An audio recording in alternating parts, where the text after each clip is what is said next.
राजूर ते अहिल्यानगर या मार्गावर निघालेल्या लॉंग मार्चचा आजचा चौथा दिवस असून आंदोलनावर तोडगा काढण्यासाठी शासकीय पातळीवर देखील हालचालींना वेग आलाय। संगमनेर तालुक्यातल्या निचरणेश्वर देवस्थान या ठिकाणी आंदोलन मुक्कामी होते। आज या ठिकाणाहून हे लाल वादळ थेट पालकमंत्री विखे पाटील यांच्या लोणी गावाकडे कूच करत आहे। मात्र त्यापूर्वी शासकीय पातळीवर देखील हालचाली वाढल्यात। शिष्टमंडळाबरोबर अधिकारी चर्चा करणार आहेत। चर्चेनंतरच नेमकं या आंदोलनात तोडगा निघतो की आंदोलन पुढच्या दिशेने प्रवासाला सुरुवात करणार हे स्पष्ट होणार आहे। या सगळ्याचा आढावा घेतलेला आहे आमचे प्रतिनिधी नितीन ओझा यांनी। राजूर ते अहिल्यानगर निघालेल्या लॉंग मार्चचा आजचा चौथा दिवस।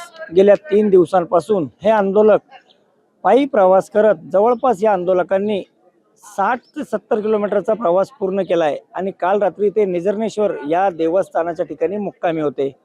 आता सकाळ आहे चौथ्या दिवसाची, आपण पाहू शकतो या ठिकाणी सकाळी या ठिकाणी आता आंदोलक पुन्हा एकदा सज्ज झालेले आहेत पुढच्या लॉंग मार्चसाठी। आणि पुढचा जो टप्पा ठरलेला आहे तो आजचा आहे इथून लोणी, म्हणजेच पालकमंत्री विखे पाटील यांचं गाव। त्या ठिकाणी जाऊन ठिय्या करण्याचा इशारा अजित नवले यांनी दिला होता आणि त्या पार्श्वभूमीवर आज चौथ्या दिवशी नेमकं काय काय घडतं हे पाहणं महत्त्वाचं आहे।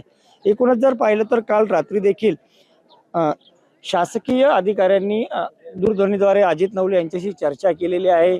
ज्या प्रलंबित 2-3 मागण्या राहिल्या होत्या त्या संदर्भात काही निर्णय होतोय का हे देखील पाहणं महत्त्वाचं आहे। त्यामुळे हा जो लाल वादळ जे आहे हे राजूरमधून निघालं होतं ते आता निचरणेश्वर या देवस्थाना ठिकाणी पोहोचलंय आणि या ठिकाणाहून आता ते पुढे जाणार की याच ठिकाणी त्यांच्या मागण्या मान्य होणार हे पाहणं महत्त्वाचं आहे। नितीन ओझा, एबीपी माझा, निचरणेश्वर देवस्थान, संगमनेर।